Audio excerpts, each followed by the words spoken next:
চীন সফর শেষে তাইওয়ান ইস্যুতে নতুন করে আলোচনার জন্ম দিয়েছেন যুক্তরাষ্ট্রের প্রেসিডেন্ট ডোনাল্ড ট্রাম্প। বেইজিংয়ে চীনের প্রেসিডেন্ট শি জিনপিং এর সঙ্গে বৈঠকের পর তিনি স্পষ্ট ভাষায় জানিয়েছেন তাইওয়ান যেন স্বাধীনতার পথে না হাঁটে, এটাই ওয়াশিংটনের চাওয়া। একই সঙ্গে তিনি এও বলেছেন যুক্তরাষ্ট্র এ অঞ্চলকে ঘিরে কোনো সামরিক সংঘাত দেখতে চায় না।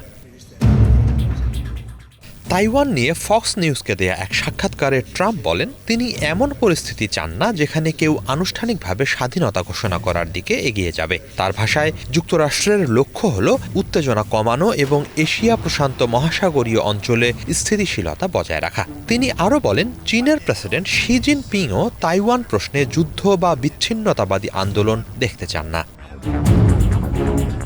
ট্রাম্পের বক্তব্য অনুযায়ী বেইজিং সফরে তাইওয়ান ইস্যু নিয়ে দুই নেতার মধ্যে দীর্ঘ আলোচনা হয়েছে। তিনি জানান শি জিনপিং এই বিষয়ে অত্যন্ত কঠোর অবস্থানে রয়েছেন। যুক্তরাষ্ট্রের জন্য তাইওয়ান ইস্যু বরাবরই অত্যন্ত জটিল ও স্পর্শকাতর, কারণ একদিকে ওয়াশিংটন তাইওয়ানের আত্মরক্ষার সক্ষমতা বজায় রাখতে সহায়তার প্রতিশ্রুতি দিয়ে আসছে, অন্যদিকে আনুষ্ঠানিকভাবে এক চীন নীতিও সমর্থন করে তারা। বিশ্লেষকদের মতে এই দুই বিপরীত অবস্থানের কারণে কৌশলগত ভারসাম্য রক্ষা করতে দীর্ঘদিন ধরেই চাপে থাকতে হচ্ছে যুক্তরাষ্ট্রকে। সাম্প্রতিক বছরগুলোতে তাইওয়ান ঘিরে চীনের সামরিক তৎপরতা বেড়ে যাওয়ায় পরিস্থিতি আরও সংবেদনশীল হয়ে উঠেছে। দ্বীপটির আশপাশে নিয়মিত সামরিক মহড়া চালাচ্ছে বেইজিং, যা পুরো অঞ্চলে উত্তেজনা বাড়িয়েছে। এর আগে ট্রাম্প জানিয়েছিলেন তাইওয়ান নিয়ে তিনি কোনো পক্ষকেই কোনো স্পষ্ট প্রতিশ্রুতি দেননি। তবে বেইজিং বরাবরই অভিযোগ করে আসছে তাইওয়ানের বর্তমান নেতৃত্ব ধীরে ধীরে স্বাধীনতার দিকে এগোতে আগ্রহী। চীন বারবার বলেছে প্রয়োজনে শক্তি প্রয়োগ করে হলেও দ্বীপটির ওপর নিয়ন্ত্রণ প্রতিষ্ঠা করা হবে।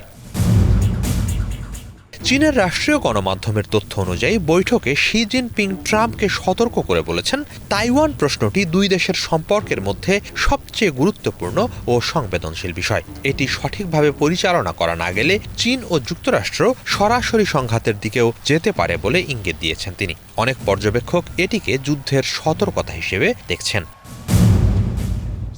এ প্রসঙ্গে ফক্স নিউজ ট্রাম্পের কাছে জানতে চায় চীন যদি তাইওয়ানে হামলা চালায় তাহলে যুক্তরাষ্ট্র সামরিকভাবে এগিয়ে আসবে কিনা। তবে ট্রাম্প সরাসরি এ প্রশ্নের উত্তর দেননি, বরং বলেন তিনি মনে করেন না যে পরিস্থিতি সংঘাতের দিকে যাবে। তার বিশ্বাস বর্তমান অবস্থা বজায় থাকলে চীন যুক্তরাষ্ট্র সম্পর্ক স্থিতিশীল থাকবে।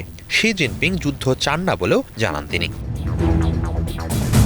এরই মাঝে তাইওয়ানকে ঘিরে যুক্তরাষ্ট্রের সামরিক সহায়তা নিয়েও নতুন আলোচনা তৈরি হয়েছে। গত বছর ট্রাম্প প্রশাসন তাইওয়ানের কাছে প্রায় $11 বিলিয়ন অস্ত্র বিক্রির একটি প্রস্তাব অনুমোদন দেয়, যার মধ্যে উন্নত রকেট ব্যবস্থা ও ক্ষেপণাস্ত্রও অন্তর্ভুক্ত আছে। ওই পদক্ষেপের কড়া সমালোচনা জানায় বেইজিং।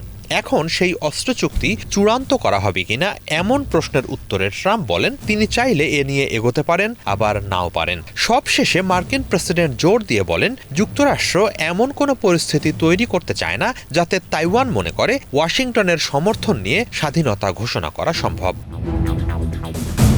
হিজল জোবায়ের, বাংলাভিশন।